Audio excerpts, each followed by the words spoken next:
그림자 가족 여러분 안녕하세요. 토요일 아침입니다. 요즘에는 오늘이 월요일인지 수요일인지 토요일인지 이게 큰 의미가 없어 보이기도 하지만 그래도 오늘은 일주일을 마감하는 토요일입니다. 이번 한 주간도 여러분 정말 잘 견디셨고 또 잘 이겨내셨습니다.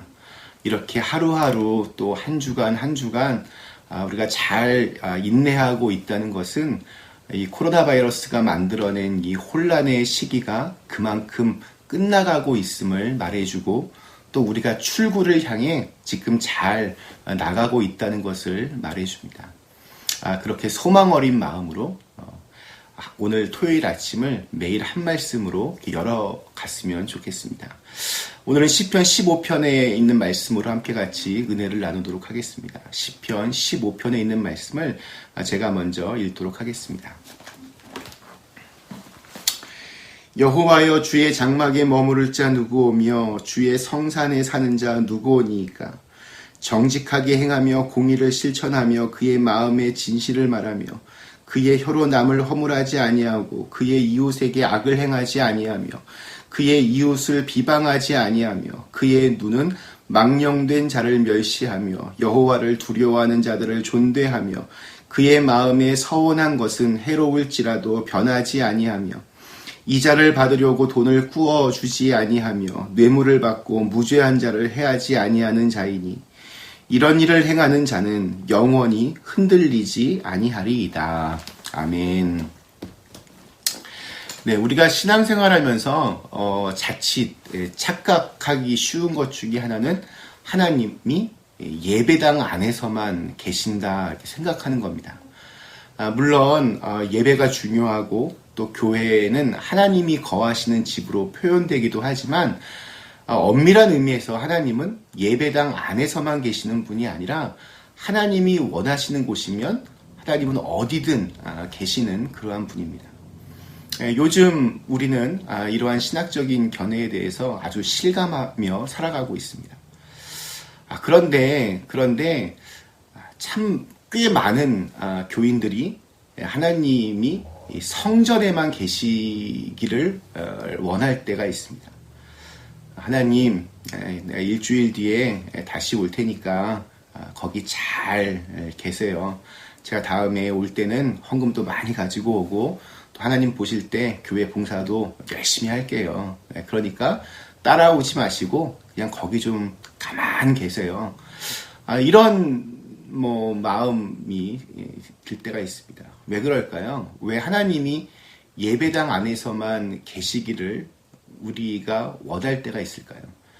하나님께서 내 일상생활에 들어오시면 하나님이 시험 드실까봐, 하나님이 내가 생활하는 것을 보면 깜짝 놀라실까봐 그러지 않을까 생각합니다. 좀 하나님이 없어야 내가 맘 놓고 거짓말도 하고 나쁜 짓도 하고 어떤 사람과 싸움도 하고 그럴 수 있는데 하나님이 나와 함께 하신다, 지금 내 옆에 계신다 이렇게 생각하면 굉장히 사람을 불편하게 만들 수도 있습니다. 어떤 가정에 목사님이 예수님의 얼굴이 담긴 초상화를 선물로 주었습니다. 근데 얼마 뒤에 그 집사님이 초상화를 가지고 목사님을 찾아왔습니다. 목사님, 참 성의는 너무 고맙지만 이거 돌려드리려고 왔습니다. 아니, 왜 돌려주세요? 이 초상화가 거실에 딱 있으니까 부부싸움을 하는데도 영 찜찜해서 그냥 없는 게 속 편하고 나을 것 같아서 돌려드립니다. 이렇게 말했다고 합니다. 여러분 어떠십니까? 그래도 이 집사님은 좀 양심이 있어서 예수님 초상화를 보니까 좀 찜찜한 그런 마음이라도 느끼는데 오늘날 정말 많은 무늬만 크리스찬인 사람들은 예수님 얼굴 앞에서도 그냥 자기가 하고 싶은 말 마음대로 하고 자기가 하고 싶은 대로 행동할 때가 참 많이 있습니다. 기본적으로 신앙과 윤리, 또 예배와 삶, 종교와 도덕은 이게 따로 떨어진 것이 아니라 이게 하나로 일치가 되어야 합니다. 조화를 이루어야 됩니다. 그래서 교회 안에서의 경건과 교회 밖에서의 행실이 이게 별개가 되지 않고 이게 하나가 되어야 합니다. 참되고 진실한 예배가 되기 위해서는 예배를 드린 사람 자신이 하나님과 사람 앞에 올바른 삶의 모범이 되어야 합니다. 그래서 정성을 다해서 예배를 드린 사람은 교회 안에서는 물론이고 교회 밖에서도 진실하고 의로운 모습으로 그렇게 살아야 합니다. 가족과 또 이웃과 더불어 살아가는 날마다의 삶에서 한결같이 변함없고 진실하고 의로운 사람, 진정한 예배자입니다. 신앙은 결코 예배당 안으로 국한시켜서 생각할 수 없습니다. 예배당 안에서만, 교회 안에서만 믿음이 좋은 사람을 우리는 위선자라고 그렇게 부를 수 있습니다. 우리의 믿음의 행실은 하나님을 알지 못하는 사람들, 믿음을 갖지 않는 사람들에게조차도 인정받고 또 칭찬받는 그런 증거들을 나타낼 수 있어야 됩니다. 그것이 진짜 진실한 믿음입니다. 요즘 사람들이 제일 싫어하는 것이 위선입니다. 오늘날 참 많은 사람들이 너무 교회 다니는 사람들은 위선적이다 라고 말할 때 바로 그러한 모습을 비판하고 있는 것입니다. 오늘 읽은 시편 15편은 예배자의 노래입니다. 주의 장막에 머무르는 사람, 주의 성산에 사는 사람은 곧 예배의 삶을 사는 사람입니다.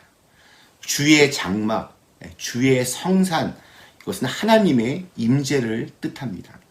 즉 하나님의 임재를 경험하는 그곳이 바로 예배의 자리이며 하나님의 임재를 통하여 하나님의 뜻을 묻고 내 인생의 방향을 정하는 사람이 바로 예배자입니다. 그렇다면 하나님을 예배하는 사람은 어떻게 살아야 하는가? 이에 대해서 오늘 2절부터 5절까지 구체적으로 예배자가 살아가는 그 인생의 모습에 대해서 이렇게 정리하고 있습니다. 모두 10가지입니다. 정직하게 행하며 공의를 실천하며 그의 마음의 진실을 말하며 그의 혀로 남을 허물하지 아니하고 그의 이웃에게 악을 행하거나 그의 이웃을 비방하지 아니하며 그의 눈은 망령된 자를 멸시하며 여호와를 두려워하는 자들을 존대하며 그의 마음에 서운한 것은 해로울지라도 변하지 아니하며 이자를 받으려고 돈을 꾸어주지 아니하며 뇌물을 받고 무죄한 자를 해하지 아니하는 자. 아마도 일부러 이 10가지의 항목을 맞춘 것 같습니다. 10가지 항목. 자연스럽게 우리가 10계명을 떠올리게 됩니다. 여러분 10계명은 잘 아시는 대로 두 파트로 나뉘어집니다. 하나님에 대한 계명과 사람에 대한 계명, 두 가지로 나뉘어집니다. 하나님에 대한 사랑이 중요한 만큼 사람에 대한 사랑과 책임 역시 그 무게가 동일해야 함을 상징하고 있습니다. 우리 그리스 신화에 보면 스핑크스의 수수께끼 이야기가 나옵니다. 아침에는 4개의 다리로 걷고 낮에는 2다리로, 밤에는 3다리로 걷는 생물이 무엇인가? 수수께끼를 던졌습니다. 그러자 이 오이디푸스는 그 질문에 인간이라고 대답을 합니다. 정답이었습니다. 스핑크스의 이 수수께끼를 통해서 인간이란 무엇인가에 대한 그 질문. 오늘 시편 15편에서는 다윗이 인간이란 어떻게 살아야 하는가 질문을 던지는 것처럼 보입니다.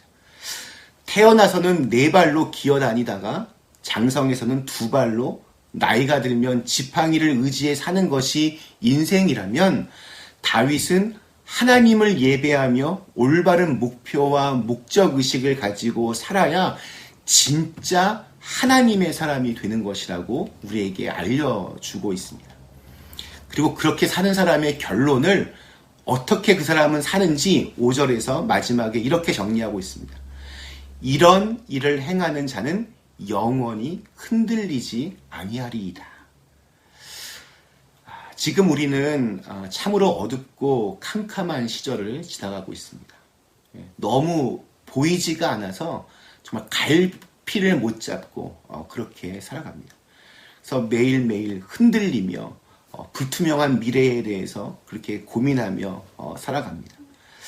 그러나 아무리 캄캄한 밤길을 지난다 할지라도 밤하늘의 별은 그 캄캄함 속에서 더욱더 선명해짐을 우리가 꼭 기억했으면 좋겠습니다.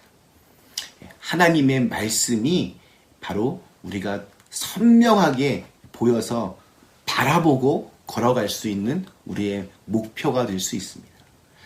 영원한 하나님의 말씀을 우리의 지향점으로 삼는 한 하나님께서는 하늘의 본향을 향하는 우리가 한 걸음이라도 실족하지 않도록 견고하게 우리의 삶을 지켜주실 줄로 믿습니다. 이 세상 어두움이 아무리 짙다 하더라도 우리의 갈 길을 담대하게 하나님의 말씀의 별을 보며 담대하게 걸어가는 오늘 하루가 되실 수 있기를 주님의 이름으로 간절히 축원합니다. 잠시 함께 기도하겠습니다. 하나님, 오늘 토요일입니다. 잘 지금까지 지켜주시고 보호해 주심 감사합니다. 여전히 참 불투명하고 앞이 보이지 않는 그러한 시간을 살아내고 있지만 캄캄할수록 더욱더 빛나는 별처럼 이 어둡고 답답한 인생 속에서도 우리의 갈 길을 환하게 비춰주시는 하나님의 말씀을 의지하며 담대하게 오늘 하루를 걸어갈 수 있는 자들 되게 하여 주시옵소서.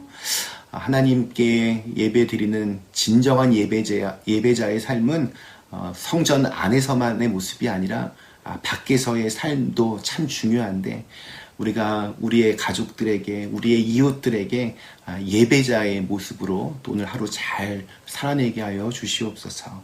예수님의 이름으로 간절히 기도드리옵나이다. 아멘.